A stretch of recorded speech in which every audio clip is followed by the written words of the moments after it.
नमस्कार, मी सागर राजे. प्रभात पर्व न्यूजवर आपलं सर्वांचं स्वागत करतो.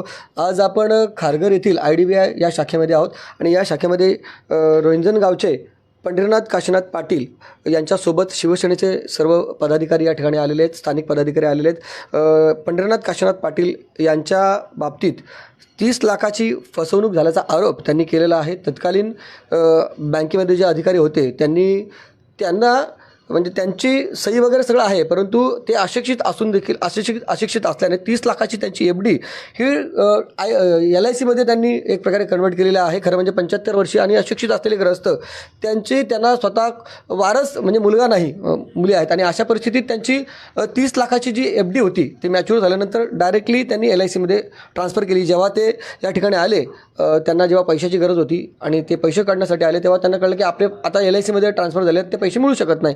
ते खरं म्हणजे ते मेल्यानंतर त्यांची म्हणजे पत्नी असेल किंवा ती गेल्यानंतर जो तिसरा कोण नॉमिनी असेल त्याला मिळाले, असा सगळा प्रकार आहे.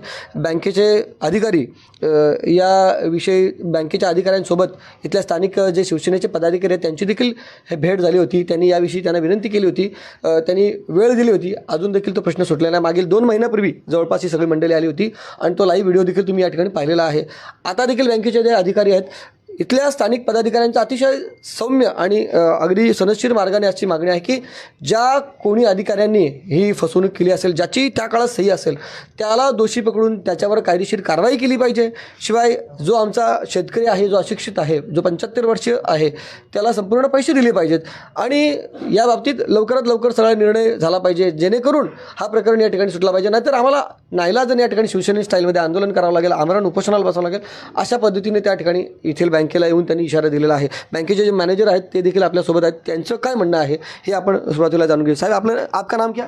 अमित. ये जो सब बोल रहे हैं, जो इनका जो एलिगेशन है, ये आप स्वीकार करते हैं? बैंक की कुछ गलती हुई है, ऐसा आप स्वीकार करते हैं या नहीं? सर वो 1 साल पुरानी बात है सर. मैं अभी आया हूँ सर यहाँ पर. वो पहले तनया मजूमदार थी यहाँ पर, उन्होंने किया था सर ये.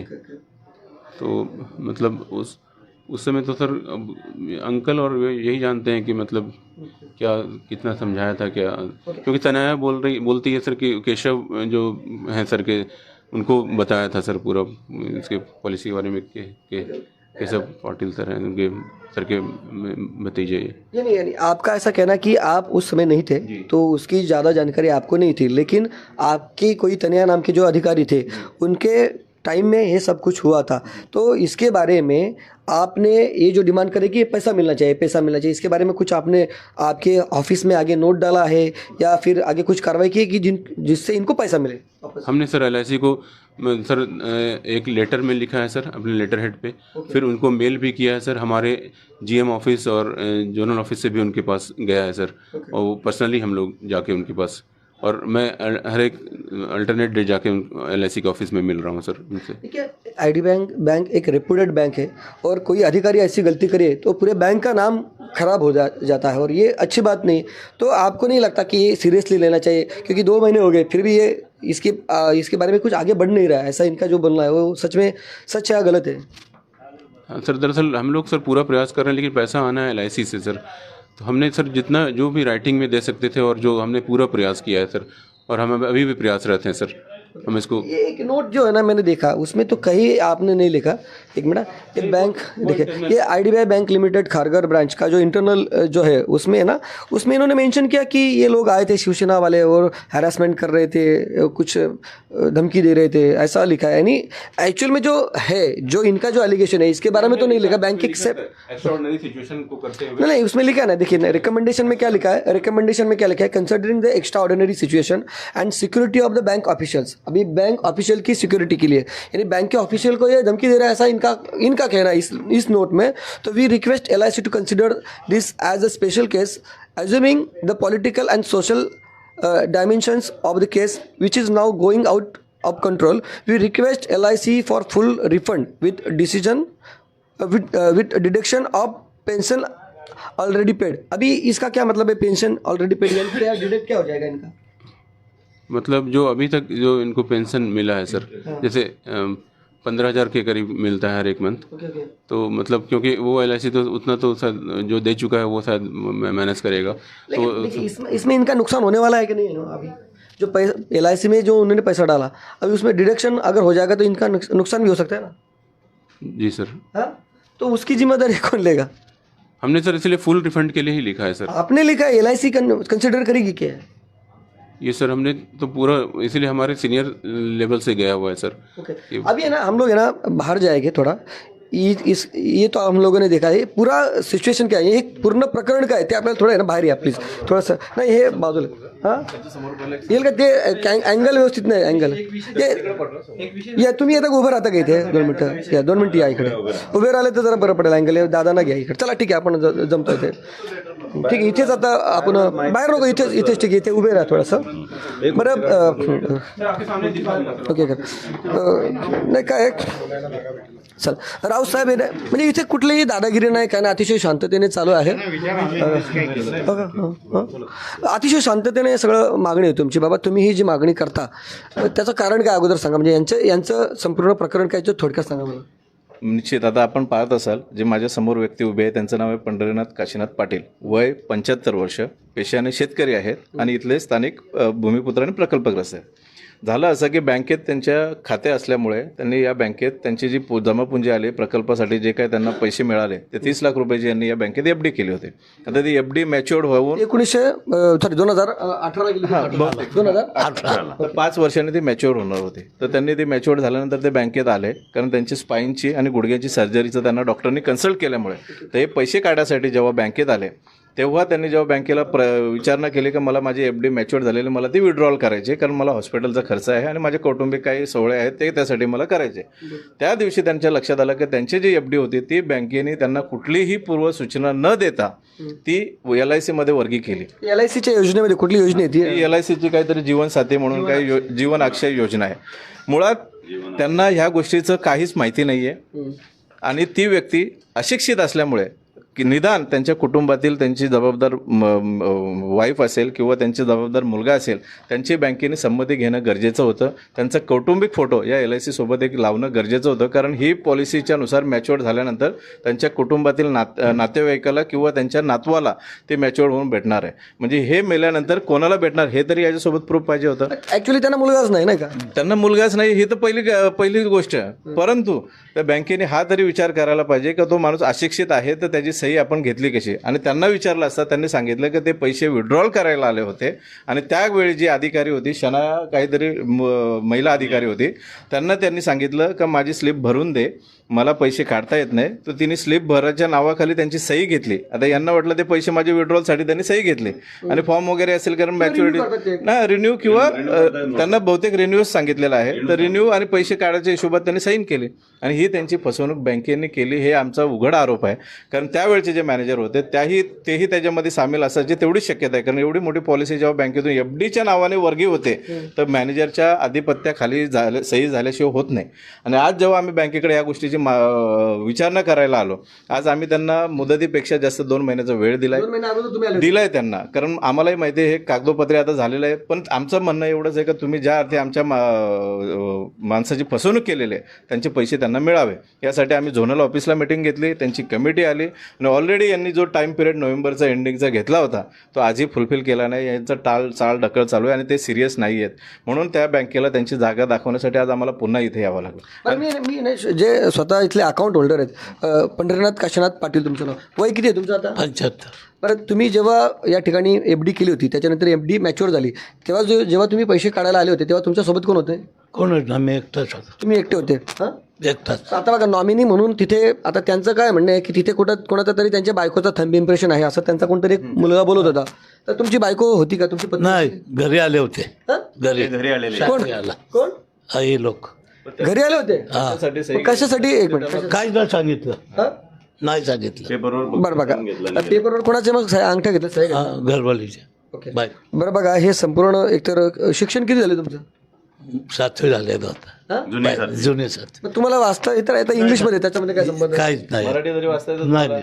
नाही आता मराठी नाहीत का तेवढं समजत नाही डोळ्याच्या बोल हा? डोळ्यांच्या मुलं समजत नाही का दोन्ही तुम्ही बघाल त्यांची परिस्थिती नाही ठीक आहे दोन मिनिटं बरं बघा आता ही जी अक्षय LIC जी आहे जीवन अक्षय योजना त्याच्याविषयी काय माहिती आहे का तुम्हाला जीवन अक्षय योजना आता ते सांगतात की LIC ची जीवन अक्षय जी योजना आहे ते आता त्यांना यांची जी FD वरून ट्रान्सफर झाली तर ते त्यांच्या पश्चात त्यांच्या पत्नीला पण नाही मिळणार ती फक्त त्यांना व्याज मिळेल. व्याज पण किती 30 लाखाचं 14,825 काहीतरी असं म्हणजे पेन्शन म्हणून व्याज मिळेल आणि त्यानंतर त्यांच्या पत्नीला पण तो व्याजच मिळेल. पत्नी म्हणजे ती पण वारेल तेव्हा मग त्यांच्या नातवाला मिळेल असं कुठेतरी मेन्शन आहे. मग ही जी 30 लाख त्यांच्या अकाउंटवर फक्त 32 लाख जमा होते सगळे टोटल आणि त्याच्यातले मग आमचं असं म्हणणं आहे की मग त्याच्यातले 30,54,000 का कोण असं फिक्स करेल. कुठला वेडा माणूस आहे की बाबा त्याच्या कौटुंबिक गरजा असतील लग्न सोहळे यासाठी आहे ना जी संपूर्ण आयुष्याची पुंजी आहे म्हणजे 32 लाखाची पुंजी आहे त्यातनं डायरेक्टली तो 30 लाख फिक्स सॉरी LIC मध्ये कन्वर्ट करेल त्याच्यामध्ये लाईफ टाईमसाठी शिवाय जेव्हा मुलगा वारस नाही तेव्हा तर मग असं आहे ना लॉजिकली काय पटतं का तुम्हाला तुम्ही या ठिकाणी सांगा. मला प्रामुख्याने एक महत्त्वाची गांभीर्याची गोष्ट सांगायचं कारण आम्ही जे आमचे पंढरनाथ पाटील आहेत ते IDBI बँकेचे खातेधारक आहेत. आम्ही FD IDBI बँकेत केली. आमचा LICचा काही संबंध नाही. IDBI बँकेने जर FD IDBI बँकेच्या दुसऱ्या कुठल्या योजनेत टाकलं असतं तरी आम्ही एक टायमाला ते मान्य केलं असतं पण IDBIने LICची कमिशनसाठी दलाली करणं या बँकेत आणि त्यांच्या अधिकाऱ्याने त्यांच्या दलालीसाठी एखाद्या गरीब आणि अशिक्षित माणसाला 30 लाखासाठी खड्ड्यात टाकणं हा बँकेवर याच्यावर फौजदारी गुन्हा आम्ही भविष्यात दाखलच करू. काय बँकेचं काम करता करता तुम्ही LIC ची एजन्सी करता का इथे मॅनेजर म्हणून जर कोण असतील म्हणजे एक मिनट आपसे मैं पूछना चाहता हूँ ये बैंक का काम रहता है क्या ये कोई ऐसा पॉलिसी डायरेक्टली ट्रांसफर करना ये बैंक का काम रहता है. नहीं सर अगर जैसे LIC की पॉलिसी हम लोग यहाँ पर सर मतलब बेचते हैं अगर LIC का कोई किसी को लेना है तो उसको उनको पूछ के दे सकते हैं सर मतलब चूँकि LIC का नहीं हाँ कस्टमर हाँ तो कर सकते हैं नहीं आपका कहना है कि कोई अगर चाहता है ब्रांच किसी भी ब्रांच से LIC की पॉलिसी होती है सर. ओके ओके हाँ लेकिन ये लॉजिकली आपको सही लगता है कि कोई एक 75 ईयर का एक एजेड है आदमी है तो फिर उसको ना लड़का है तो फिर घर में उसकी वाइफ और वही है और बाद में वो अपना पूरा पूंजी जो 30 लाख का पूंजी है 32 लाख का पूंजी जो डिपॉजिट है उसमें से 30 लाख डायरेक्टली LIC में डालेगा क्योंकि 14,000 रुपये मंथली आएगा फिर वैसा ही खाएगा ना 75 अगर उम्र है तो वैसे घर में भी खा सकता है आराम से. नहीं वैसे जैसे सर ने बोला कि अगर FD फिक्स डिपॉजिट में है वो कभी भी विड्रॉ कर सकते हैं आप अभी विड्रॉ भी नहीं कर सकते ना ये विड्रॉ कर सकते हैं क्या नहीं सर इसमें तो फिर वो फिक्स डिपॉजिट में रख के वो उसका जो ब्याज मिलेगा खाएंगे जब जरूरत है वो तब निकालेंगे ऐसा भी हो सकता है ना लेकिन ये LIC का जो ये पॉलिसी है इसमें पैसे निकाल नहीं सकते नहीं ये निकाल हाँ सकते सर नहीं सर इसमें इनके उन्हें मतलब जब तक है तब तक जी. तो कौन ऐसा बंदा है जो इस तरीके से पॉलिसी बेचारा निकालेगा जिसको लड़का है ठीक है जिसका लड़का है वो कमाता है तो फिर शायद हो सकता है लेकिन जिसके कोई नहीं लड़का ही नहीं है कोई नहीं तो फिर ये क्यों करेगा ये आपको लॉजिकली लगता है कि गलती हुई बैंक की. सर जैसे सर ने बोला कि उसमें इनके किसको भी जो इनके ये थे उनको दिखा के मतलब ये ऐसा हुआ. नहीं, आपको लगता है कि जो आपके कोई ऑफिसर है उनकी गलती हुई कि आप तो मैं बोला ना ये कानून के हिसाब से नहीं चल रहे हैं हम लोग ये जस्ट एक चर्चा है तो आपको लगता है कि आपकी कोई बैंक की जो ऑफिशियल रहे उनकी इसमें गलती हुई है. हो भी सकती है सर हो सकती है. लेकिन आपने नोट में तो कोई ना डाला आपने नोट में डाला कि ये आता है इसमें क्या डाला है कि आपने कि हैरेसमेंट कर रहे हैं ये शिवसेना वाले हैं ये भी है ना हमने अप्रूवल के लिए ठीक आहे चलो ठीक आहे आपके हिसाब से इंटरनल अप्रूवल केलं लेकिन हे सब कुछ हे सगळं प्रकार हे शेवटचं आपण आहे ना हे शेवटचं बोला तुम्हाला मुद्दा देतो की ह्यांना सिनियर सिटीजन म्हणून व्याज किती टक्के भेटतं आणि LIC मधून किती देत आहे हा मुद्दा विचार पण आहे त्यांचा आता ऑलरेडी म्हणजे आता सिनियर सिटीजन आहे जर त्यांनी जर FD ठेवली असती तर त्यांना किती पैसे मिळाले असते. तुम्हाला तेही सांगतो FD त्यांनी जे 30 लाख FD केली होती त्याच्यामध्ये त्यांना सुमारे 12,000 ते 12,500 रुपये व्याज येत होता आणि LIC मध्ये जे केले तर यांना 14,500 रुपये म्हणजे फार 2,000साठी त्यांचे पूर्ण पैसे त्यांनी अशा ठिकाणी गुंतवले की जे त्यांनी त्यांच्या मृत्यूच्या पश्चात सुद्धा त्यांना ते पैसे बघायला मिळणार नाही म्हणजे ही फसवणूक आहे. आणि LICचा जो प्रश्न असेल ते सांगतात ठीक आहे आम्ही बोलत नाही तुम्ही LIC जर देत असाल बँकेचं मर्ज वर्जिंग असेल तुम्ही निश्चित विका, पण ज्याला विकताय त्याला त्या गोष्टीचं समजावून सांगा, त्याला ते पेपर वाचता आले पाहिजे. जर माणूस अशिक्षित असेल तर त्याचा मुलगा पाहिजे किंवा त्याची वाईफ पाहिजे आणि त्यांनी तिथे साईन करायला पाहिजे का ठीक आहे ही पॉलिसी माझ्या वडिलांना वाचता येत नाही पण मला वाचता येते आणि हे त्यांच्या भविष्यासाठी चांगलं आहे तर आम्ही ती घ्यायला तयार आहोत. मग असं काही तुम्ही केलंच नाही. तुम्ही काय केलं, त्यांना ते सांगतात त्याप्रमाणे ते पैसे विड्रॉलला आले आणि तुम्ही त्यांची सही घेऊन त्यांचे पैसे वर्गीकरण केले. आणि नंतर मग अधिकार कोणी दिला, आणि अधिकार कोणी दिला त्यापेक्षा ही 10-5 हजाराची अमाऊंट नाहीये, त्यांच्या पूर्ण आयुष्याची पुंजी आहे. आणि आज ते म्हणजे त्या वयाच्या नुसार ज्या वयात ते आहेत हे पैसे त्यांना किती महत्वाचे आहेत हे ते स्वतः सांगतील. त्यांचा अक्षरशः ते आम्ही त्यांच्या पाठपुरावा करतो 2 महिने. त्यांची ही मानसिकता झाली का मला आता कुठेतरी आत्महत्या करायला लागेल, मला एक तर पेट्रोल टाकून बँकेच्या बाहेर जळून घ्यायला लागेल किंवा मला काहीतरी करावं लागेल, कारण माझ्याकडे पैसे नाही. उतार वयात जे माझे पैसे आहेत ते माझे डुबले, ते माझे फसले. नाही, मिळू शकत नाही ना त्यांना. आता त्यांच्या उपचारासाठी आता त्यांचं गुडघ्यांचं ऑपरेशन करायचं आहे लग्नात, ते त्यांना ते पैसे काढता येत नाही. म्हणजे त्या सगळ्या पैशाचा त्यांना उपयोगच नाही उपयोगच असं नाहीये. मग आता शेवटी आता आता पुढे काय करायचं ठरलं तुम्ही? आम्ही बँकेला आजही प्रेमाने सांगतोय, आम्ही शिवसेना म्हणून जरी त्यांच्या सोबत आलो, हे आमचे कौटुंबिकच आहेत, तरी सुद्धा आम्ही त्यांना प्रेमाने सांगतोय की आम्हाला फक्त त्या बिचारा त्या खातेधारकाचे पैसे तुम्ही सर्वच्या सर्व 1 रुपया मायनस न करता त्यांच्या खात्यात वर्गीकरण करावे. आम्ही तुमच्या विरुद्ध आमचे काही कुठले हे नाही आहे, तक्रार नाही आहे. जर पैसे तुम्ही त्यांना देत असाल तर, नसेल आम्ही बँकेच्या बाहेर येत्या काळात धरणा आंदोलनाला उपोषणाला बसू. त्या दरम्यान जर आमच्या खातेधारकाने आणि आमच्या ज्येष्ठ पंढरीनाथ पाटील यांनी काय केलं आणि यांच्या जीवाला काय झालं तर मॅनेजर सहित झोनल मॅनेजर असेल, IDBI बँक पूर्णतः जबाबदार असेल. आणि त्यांच्या मृत्यूची किंवा त्यांनी जर वाईट पाऊल उचललं तर त्याच्यावर फौजदारी गुन्हा IDBI बँकेच्या संचालकापासून मॅनेजरपर्यंत आम्ही त्यांच्या नावावर लिहू आणि त्यांच्यावरती फौजदारी गुन्हा दाखल करून 302चा त्यांच्यावर आम्ही चार्ज करू. बरं, ह्या सगळ्या प्रकरणाची ना म्हणजे बँकेच्या लोकांचं कुठेही म्हणणं नाही की इथे कुठं फसवणूक झाली, ते बोलतच नाही. त्यांचं म्हणणं का बाबा ते जर रिसर झालं असेल. परंतु या सगळ्या प्रकरणाचा अगदी जर लॉजिकली विचार केला तर कोणालाही समजेल की याच्यामध्ये निश्चितच शेतकऱ्यांच्यावर अन्याय झालेला आहे. आणि बँकेनं या बाबतीत खरं म्हणजे इथे कारवाई केली पाहिजे असं या ठिकाणी वाटते. आणि बँकेने जर कारवाई करावी, त्याची चौकशी करावी आणि शेतकऱ्यावर जर अन्याय झाला असेल तर ते निश्चितच करावं असं या ठिकाणी वाटतं. हे तुम्हाला काय वाटतं त्याबाबतची तुमची प्रतिक्रिया अवश्य नव्हता. व्हिडिओ जर्नलिस्ट यासिन खानसह सागर राजे, प्रभात पर्व न्यूज करता, खारघर. धन्यवाद.